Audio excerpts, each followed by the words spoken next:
बिस्मिल्लाहिर्रहमानिर्रहीम। अस्सलाम वालेकुम। आज मैं आपसे शेयर करने लगी हूँ नमकीन गोश्त की रेसिपी। नमकीन गोश्त को चर्बी, ऑयल और घी के साथ मुख्तलिफ़ तरीक़ों से तैयार किया जाता है। हम ये रेसिपी बग़ैर चर्बी, ऑयल और घी के तैयार करेंगे। इस रेसिपी को हम आपसे शेयर करेंगे एक नए तरीके और मुनफरिद जायके के साथ, ताकि खाने में इसका जायका और मज़ा दोबाला हो जाए। इसके जायके को बढ़ाने के लिए हम सबसे पहले लोहे की कढ़ाई का इस्तेमाल करेंगे। अगर आप नमकीन गोश्त की तैयारी में हैं तो आपके पास लोहे की कढ़ाई है तो आप इसी का इंतखाब करें। हमने 1.5 किलो गोश्त लिया हड्डी के साथ ही धोने के बाद छलनी में डाल के रख दिया था, ताकि तमाम पानी खुश्क हो जाए। नमकीन गोश्त के लिए अगर हड्डी वाले गोश्त का इस्तेमाल किया जाए तो इसका जायका इतना ज़बरदस्त हो जाता है कि खाने से पेट ही नहीं भरता। तमाम गोश्त जो है हमने कढ़ाई में डाल दिया। इसी के साथ ही हम मज़ीद कुछ चीज़ों का इस्तेमाल करेंगे जो सभी करते हैं। हमने लिए लहसुन के जवे। कुछ लोग लहसुन और अदरक का पेस्ट इस्तेमाल करते हैं, लेकिन हम जवे लेंगे। साथ ही हम इसमें इस्तेमाल करेंगे अदरक के चंद पीस लिए हैं, वो हम शामिल कर देंगे।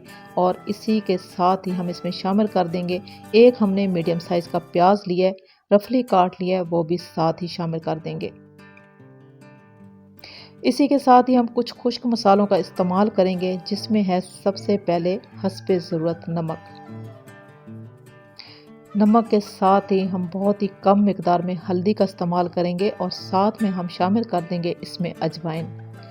वैसे तो नमकीन गोश्त की जो परफेक्ट रेसिपी है वो ये है कि गोश्त में नमक डाल के और इसको दरमियानी आंच पे रखा जाता है और इसके बाद दम वाली आंच पे इसको रोस्ट कर लिया जाता है और कोई मिर्च मसाले इसमें इस्तेमाल नहीं किए जाते। अभी नमकीन गोश्त की बहुत सारी रेसिपी चेंज हो चुकी हैं, इसको मुख्तलिफ तरीक़ों से तैयार किया जाता है। अब हम इसमें डाल देंगे, हमने लिया क्रीम और साथ में लिया दूध, दोनों को मिक्स कर दिया है, वो हम इसी गोश्त में शामिल कर देंगे और यही क्रीम और दूध जो है इसी नमकीन गोश्त में जान डाल देगा। साथ में हम इसमें डाल देंगे 1 गिलास भर के पानी। गोश्त नरम है, गोश्त में भी पानी होता है, प्याज में भी पानी होता है और हमने क्रीम और दूध शामिल किया है। इसी के साथ ही हम 1 गिलास पानी का इस्तेमाल करेंगे। अगर आप समझते हैं कि आपके पास जो गोश्त है वो थोड़ा हार्ड है तो आप पानी का ज़्यादा इस्तेमाल कर सकते हैं। कुछ मसाले ऐसे होते हैं जो इंसानी सेहत के लिए बहुत ही अच्छे होते हैं, तो उनका इस्तेमाल जो है वो लाजमी करना चाहिए। जैसे लहसुन, अदरक, अजवाइन, हल्दी, ऐसी तमाम चीज़ें जो हैं अपने खानों में लाजमी शामिल करनी चाहिए। अभी हम ढक्कन लगाएंगे। ढक्कन लगाने के बाद हम आ जाएंगे चूल्हे की जानिब। चूल्हे को हमने ऑन कर दिया है। अब हम वेट करेंगे बॉयल आने का। गोश्त में बॉयल आ चुका है। अब हम दोबारा से चम्मच से तमाम मसालों को अच्छे से मिक्स कर देंगे।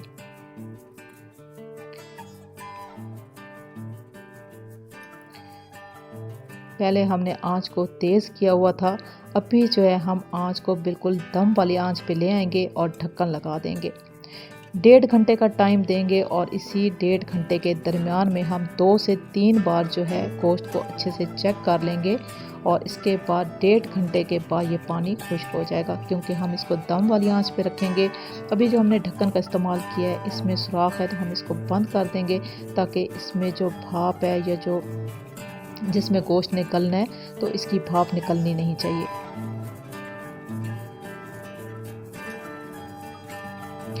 1.5 घंटे के बाद हम गोश्त को चेक कर लेते हैं। दरमियान में हमने 2 से 3 बार जो है गोश्त को अच्छे से चेक किया था।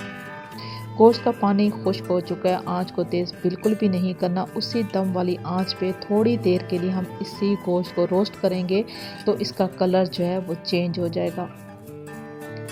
गोश्त बहुत ही ज़बरदस्त किस्म का गल चुका है और हड्डी जो है वो गोश्त से अलग हो चुकी है। इंतहाई अच्छी खुशबू और जायके के साथ ये गोश्त जो है तैयार हो रहा है। थोड़ी देर के लिए रोस्ट करेंगे तो आप देखिएगा कि इसका कलर जो है मुकम्मल तौर पे चेंज हो जाएगा।